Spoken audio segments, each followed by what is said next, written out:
Talk about the debates. We had two Okay. debates. You want to start with the first of the first debates or the second of the first debates? Or should we look Well, at I don't them know. both Let's just together? look at the whole thing. That let's. I mean, I think it's. I mean, we can do it however you want. It's your Well, show. yeah, no, I mean, let's look at the whole thing, but let's just start with this before we get to sort of the horse racy stuff, which is sort of inevitable when you have 20 some odd people running Fine. in this race. And before we talk about, Marianne Williamson or whatever, I don't know. Hmm. Um, from a policy perspective, right? Like just from the, like how much, because people like you and I are always looking for the policies to be discussed, for there to be a vigorous debate about the policies. I feel like there was too many people involved to achieve like an opportunity for people to learn things. But my sense is that I'm also super excited because I feel like almost every single person on the stage would have been to the left of at least the major candidates in 2008. There's no doubt about it. There's just no doubt about it. I mean, I had exactly the same feeling. You're right. You can't really get deep in to policy, and even then, debate. You and I want to see that, but I'm not sure that the rest of America wants, deep, in-depth discussions of details of policy beyond what you would find in a normal town hall, say. I mean, so I don't know if we're not going to get the Lincoln Douglas debates. Let's just put it that way. But I do think that these things are generally they're sort of they give you a sense of where the party is, where even especially with this big group. In the beginning, you're sort of looking at it. I mean, I found that when I was watching the Republican debates too in 2016. That you get a sense of where the party is, what their general sort of where the center of gravity is at any given time. And for many years, you and I watched this. We watched them tack more and more and more to the right. And in fact, there was an interesting article in the New York Times this week where they had mapped it. It's called the Manifesto Project, if anybody hasn't had a chance to look at it.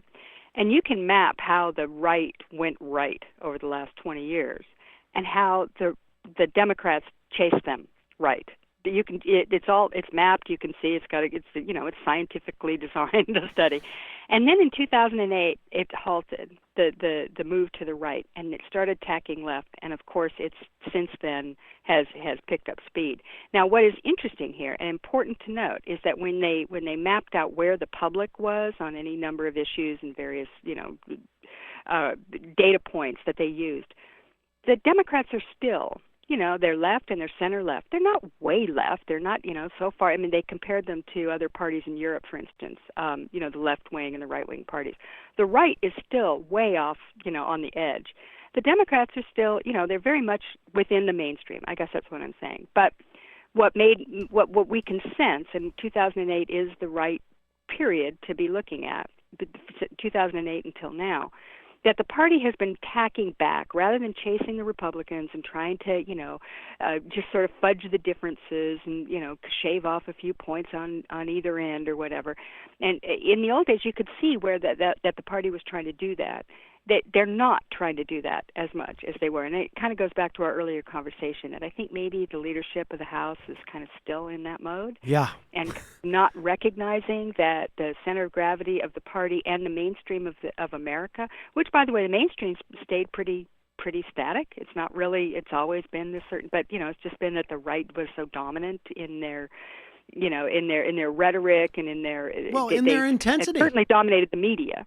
I mean, in the intensity, right? I mean, this has always been Yeah, the big story of American politics, as far as I can tell. It is that the right is far more engaged. And it's, right.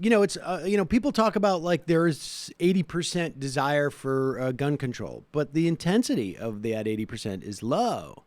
And the intensity of the, small percentage who don't want any gun control is super high.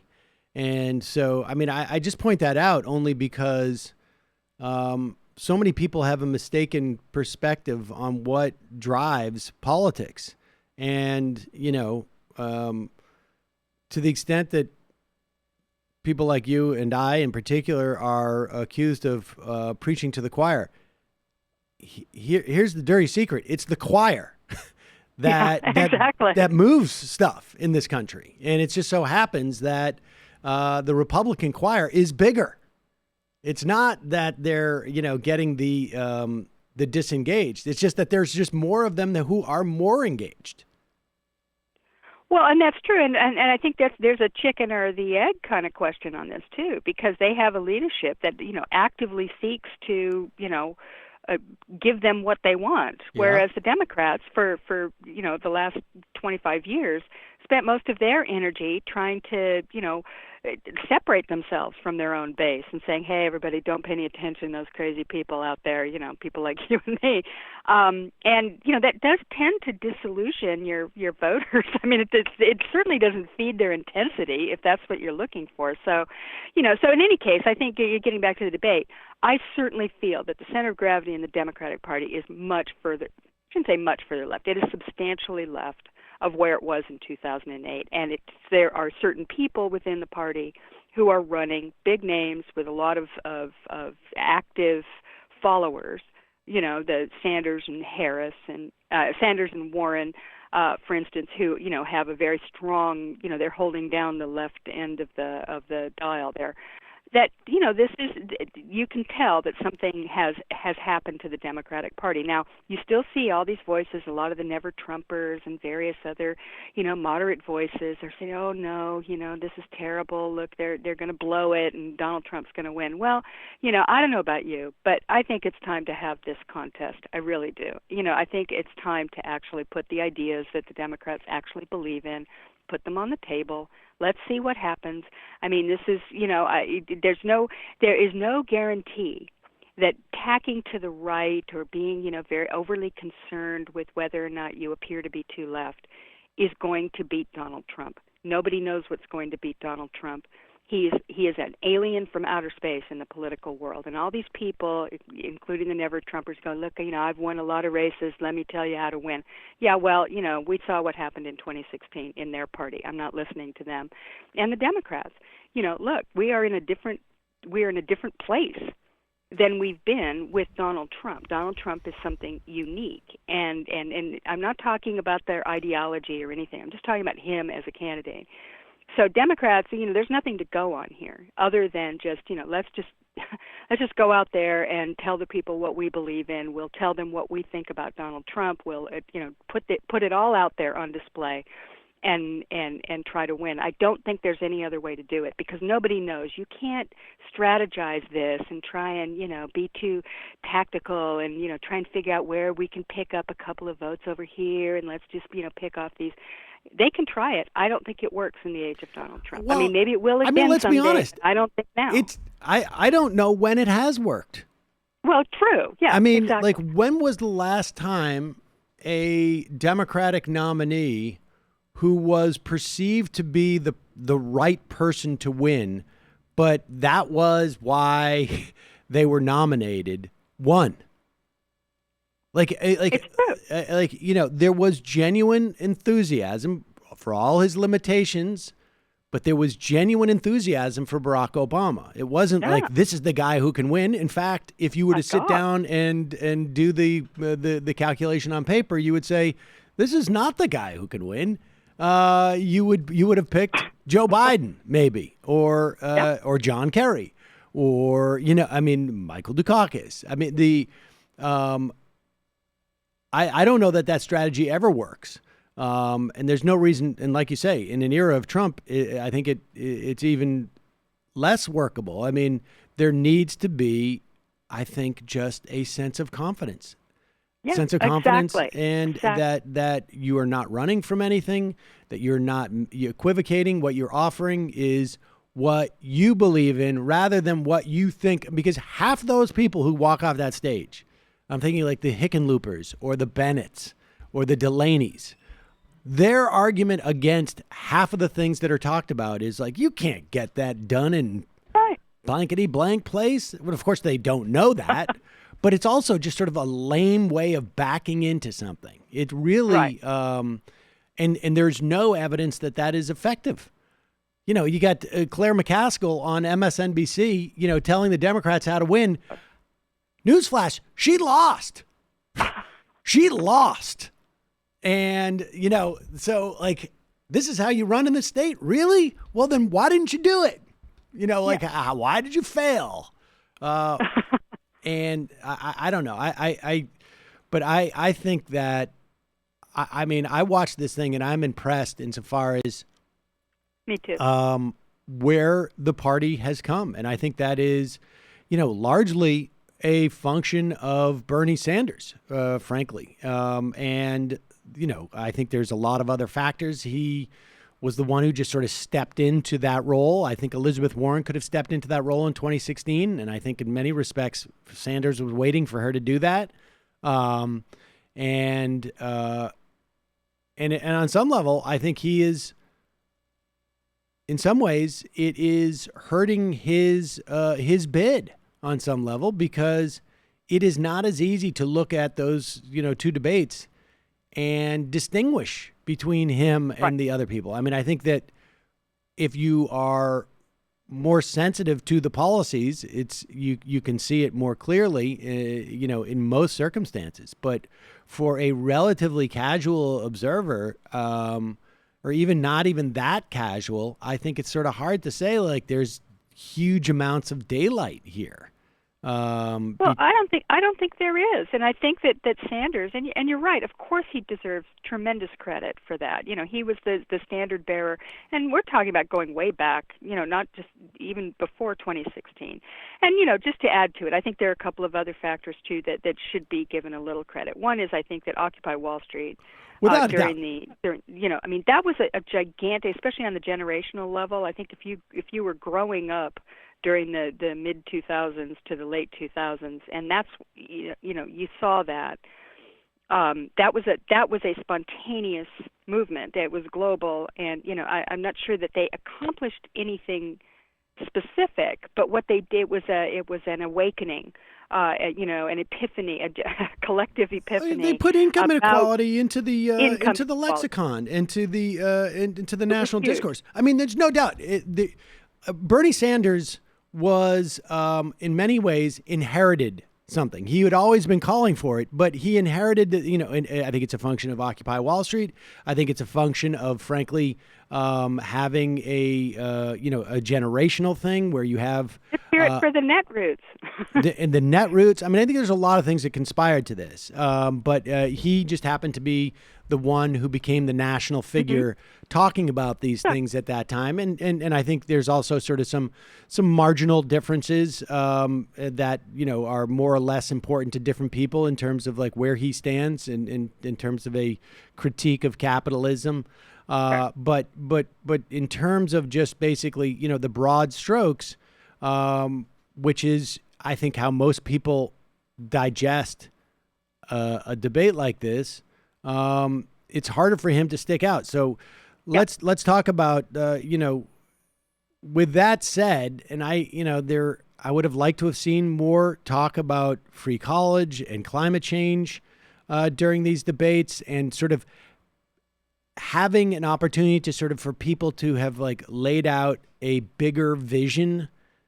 Like everything got very small, very quick, it felt like, in both those debates. And maybe that is the sort of the danger of having, it's part of it is having that many people on stage at the same time. But if you had Fox, let's say, do that debate instead of MSNBC, they would have just come out and like, how can you justify government? And then people would have had an opportunity to sort of like start with the sort of broader proclamations of, well, why arguing, why government's good. But there's going to be plenty more debates. So let's just get a sense of what you think, how the race is going to change following these two first debates. Give me your sense of what sort of, I guess, the headlines are in that respect.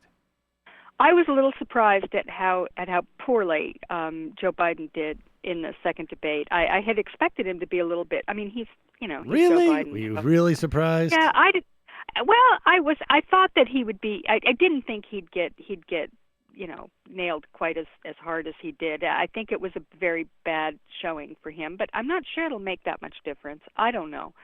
He's still the front runner, and we'll see. But I think it exposed on some level something about him, which is number one, he's just not he hasn't kept up. Let's just be kind about it and put it that way. He's just kind of not of the moment, and I think that it showed really. For the first time, I think maybe the whole country could see that. Wow, he's lost a step here, and I don't mean that in the ageist sense. I just mean that he has clearly not taken the time to fully assess and understand where the party is right now, what the morals and mores are of the Democratic Party, and he had just assumed that he was going to be crowned here, I think. Right, because he's an arrogant a-hole, right? I mean, that's what comes across. And it's he like always he's so has been, arrogant. by the way. Yes. Nothing new. But this fits into the narrative where he starts to see, more than anything else, that bragging about being friends with the segregationists was just sort of like completely the arrogance and the sort of like shocking lack of empathy and the shocking lack of awareness. I understand why he may have done that in the moment. Like, even if he didn't have some issues, problems in terms of race, I can understand why any politician in that era would have done that. But to look back on it in retrospect and not go, to express some like ambivalence about it, but to use it, I can see saying 30 years ago, I had to cavort with people who today I don't even think I could even shake their hands. Exactly. To say something like that, even if it was insincere, even if he didn't believe it, would at least have an awareness of like, hey, things in terms of race have progressed, and it's no longer even remotely acceptable. He could have celebrated it, right? Yeah. I was the vice president to the first black president, and let me tell you, when I started out, I had to hang around with some people and work with them that you wouldn't even believe. They were in the Democratic Party even, and this is what we had to do just to make the slightest amount of progress, and look how far we've come. That doesn't even exist in our party anymore. I mean, he could have turned it into a positive for himself. And instead, he's proud of this. And, what this speaks to is this delusion on his part. And I think he truly believes it, that if he becomes president, he can go in and cajole Mitch McConnell and, whoever into doing his bidding because, they'll all be buddies. They've known each other for years. And this is just the worst fallacy. I mean, I thought the Obama administration believed that in the beginning, and they were schooled hardcore over the first term, and they wised up. By the second term, they understood what they were dealing with. Where was Joe? Did he not see any of that? I mean, did he just think that was just, what happened there? Was he asleep? I don't get it. Ryan Grimm has a great piece in The Intercept. I think is excerpted from his book, or at least based upon the research he did from his book, about the fiscal cliff and how Biden went around Harry Reid. Harry Reid had wanted to go over the cliff because, I know you remember this, but people may not remember that the Bush tax cuts had to sunset within 10 years because they were passed through reconciliation. So this fiscal cliff basically was like, if the Democrats do nothing, if they basically went home for vacation at the end of the year, then all of the Bush tax cuts would have been rescinded. It would have obviously given the Democrats all the power. They could come back if they wanted to institute middle class tax cuts. They could have done that. They could have owned that, and the power position, like, you couldn't possibly ask for a better situation in terms of where you get, because you didn't have to do anything. It was a runaway train, and you could just sit there and say, like, if the Republicans don't want to stop this train, that's fine, because it's going to stop. It's just going to stop at the spot we want it to stop. And then we're going to leverage that and get what we want. Right. And the Republicans have to go around. And Joe Biden stepped in. And I don't know if it's ideological or just sort of like some type of ego thing, or just some type of notion like, I'm going to own this. I'm going to give them. I mean, it's like literally like somebody comes up to you and goes like, I want to buy that bicycle of yours. And you say, okay, $80. And they go, I don't know. And Joe Biden goes, I'll resolve this. I'm a good negotiator. You could have the bike for $40. And they go, great. And he comes, I see that. It's called deal making. I mean, Who does that remind you of? I mean, and I hate to say this because it's not really fair to Joe Biden because he's not like Donald Trump, but I got to say that I see way too many parallels. there is an arrogance and there Yeah. is a mindset that I think is anachronistic now, and I think that's the idea is that we can beat Donald Trump with Donald Trump light. Yeah.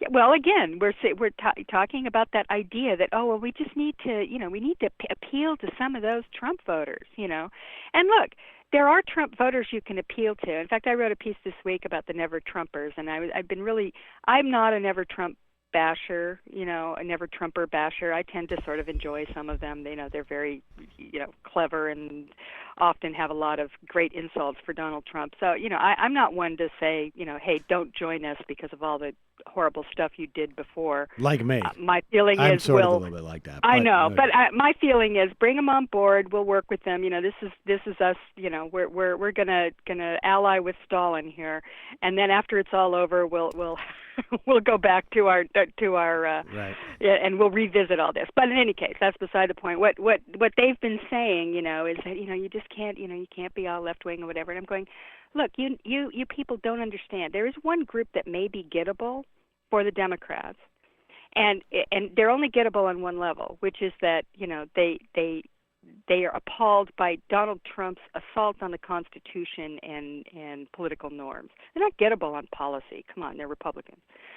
They're gettable on that. And the Never Trumpers have an argument to make to those people that Donald Trump is sui generis, right? He's somebody who is doing this in a way that nobody has done before, but many will do after him if they're allowed to get away with it. This goes to impeachment and various investigations, oversight, all that stuff. They have that argument to make. That's where those people are, and those people are those suburban white women and college-educated Republicans who are gettable. They're not gettable on policy. So you can talk about all this. They've got their own issues there with they love the tax cuts, they love all the crap that Trump does. But if they think he's destroying the Constitution, they may be gettable. But that's not an argument that is going to be easily made by Democrats. That's something these Never Trump people can make, and maybe they could put their talents to better use, let's say, than giving Democrats advice on what policies they should have, right, to appeal to Republicans. And this is sort of, this is again, shaving off on the edges. This idea that if we just do a little bit of tweaking here with this policy, and let's not go too far left because that'll offend the Republicans. That's not how this is going to work. I don't think. I think that we're just in a whole new world, and the politicians with the best instincts will win. And I'm telling you, I don't think that Joe Biden has them. I agree. I don't think they're there. And there were some others who came out. I think that shone in the debates that kind of gave themselves an opportunity for a second look. Like obviously Harris did very well last night. She was very aggressive with Biden, which I think sort of showed people, these are all kind of beauty contests, right? There's only there's too many people. So what you want to see is sort of a sign of character or cleverness or some ability to sort of seize the spotlight or whatever. It's theater, right, more than politics. And she was very, very good at the theater and showed, I think, which is something that a lot of people are longing to see, is somebody who is has the political ability, perhaps, to go up against Donald Trump. And in this kind of situation, I think that she did show that. She showed that she has a talent for it. And we've seen it before. She did it in the hearings. Yep. With Bill Barr, I mean, so she's good at that, and that will stand her in good stead going forward. I thought she was really effective, and of course, I mean, I personally, my own, and I am saying this to everybody, just my biases are right out here on my sleeve. I adore Elizabeth Warren. I have for many, many years. She's been a major favorite of mine. So I was, very happy to see her do well in the first debate. Yeah, I thought she did well. What else? Harris and Warren, I think Bernie did okay. I don't know that he won any new converts. I don't know that I suspect that it doesn't impact him much either way, but he probably gains on some level to the extent that Joe Biden loses. Right. And who else? Anybody else that you think is going to be that did well? That's going to get any more attention? Surprisingly, I thought that Kirsten Gillibrand did well. I mean, she's been a cipher in this race so far, but last night she sort of pushed her way into the debate, and it wasn't so much her delivery or the theater of her, but I thought she said some things that were pretty effective.